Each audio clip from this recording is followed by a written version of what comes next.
Bonjour à tous, je vous retrouve aujourd'hui pour une petite vidéo livre et notamment pour vous parler d'une série que j'adore. Et donc dans cette vidéo, nous allons parler du tome 3 de la confrérie de la Dague Noire, l'amant furieux, où j'ai fait la connaissance de Zadiste. Alors si vous me suivez, vous savez que j'avais lu le premier tome lors d'une panne livresque. Il a été un remède, ma foi, très efficace. J'ai été séduite par l'univers apporté de l'auteur. Le tome 2 s'est révélé beaucoup plus fort. Pour moi, Reg est vraiment un personnage très fougueux et passionné.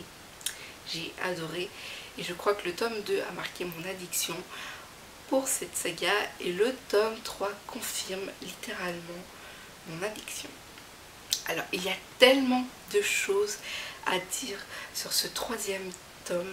Je crois que ma chronique écrite prouve. C'est une tartine, voilà, j'ai pas pu me retenir. Elle est sans spoiler, ça je vous le garantis. Et ce tome 3 est juste beaucoup plus fort, beaucoup plus intense. Alors, il faut savoir que le récit est très lent, mais il est d'une puissance, c'est un truc de fou.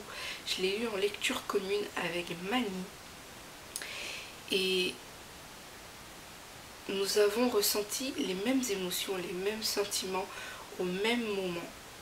Donc sur cette lecture, nous avons été vraiment en symbiose et ça fait plaisir de pouvoir partager comme ça. Alors au niveau des éradiqueurs, il faut savoir qu'on n'avance pas grandement de ce point de vue là, où ils sont toujours là, où ils sont toujours méchants et oui, ils traquent toujours la confrérie. Mais on n'avance pas beaucoup.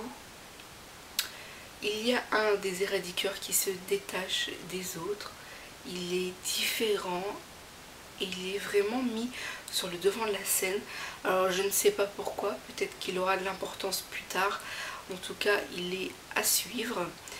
Alors c'est tout pour les éradiqueurs, on a un œil sur eux, on voit leurs actions, on voit ce qu'ils préparent, mais franchement je trouve pas qu'on avance beaucoup de ce côté-là. Au niveau de la confrérie, J.R. Ward a pris l'habitude en fait de nous présenter un personnage et parallèlement elle emmène un autre. Dans le premier tome on faisait la connaissance de Color et elle emmenait Reg petit à petit. Dans le tome 2 on suivait Reg principalement et elle a mené petit à petit Zadiste. Ici c'est le même cas de figure, donc on est vraiment centré sur Zadiste et elle amène doucement un autre personnage qu'on va retrouver donc dans le prochain tome. Mais cette lecture est juste une bombe pour moi. Zadiste était un personnage qui m'intriguait beaucoup dès le début de la série. Je me sentais attirée par lui sans vraiment savoir pourquoi. Et maintenant que j'ai découvert son histoire, son vécu, je comprends tout à fait ce qui me poussait vers lui. Et il a une histoire si touchante, si bouleversante. C'est simplement émouvant. Et voilà, grâce à tout ça, on comprend pourquoi c'est un homme meurtri qui se laisse difficilement approcher et j'adore. Son histoire avec Bella, c'est un peu le chemin vers la lumière et il y a une évolution. Et ce que j'ai apprécié dans ce premier tome, c'est que l'auteur a respecté son personnage. Elle n'a pas... voilà, c'est pas Reg, c'est pas quelqu'un qui est fougueux, qui est passionné, qui est intense. Il est plus dans la réserve, il a subi des atrocités et on ne peut pas le jeter comme ça dans les bras de quelqu'un, il ne peut pas dévoiler ses sentiments aussi vite. Il y a une évolution, elle est là, mais elle est petit à petit à son rythme et franchement ça fait du bien, c'est intense. Ce tome, il est riche, que ce soit de révélations, de bouleversement. Il y a un passage qui m'a serré le cœur, mais c'était super difficile. Et il y a un autre passage qui a titillé ma curiosité, c'est celui qui amène le prochain personnage. Je me demande ce qui va se passer. Et lorsque j'ai des petites bombes comme ça lâchées dans le récit, je n'ai qu'une envie, c'est de lire la suite, de les enchaîner pour avoir toutes mes réponses.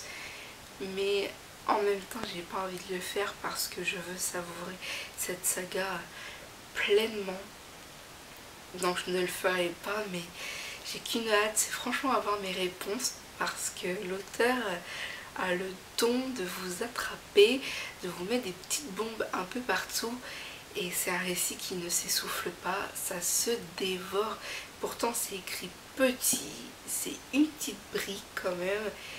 Et on voit pas le temps passer, on en redemande.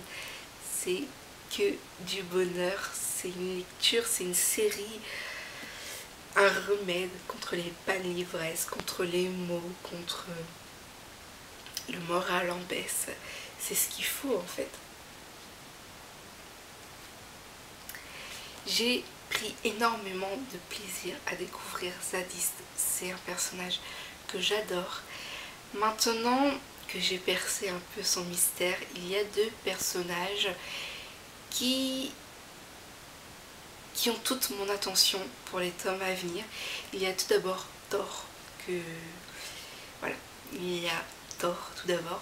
Et ensuite il y a Terreur, un nouveau personnage qui a été amené dans le tome précédent, qui a toute mon attention. J'ai vraiment hâte de voir son évolution.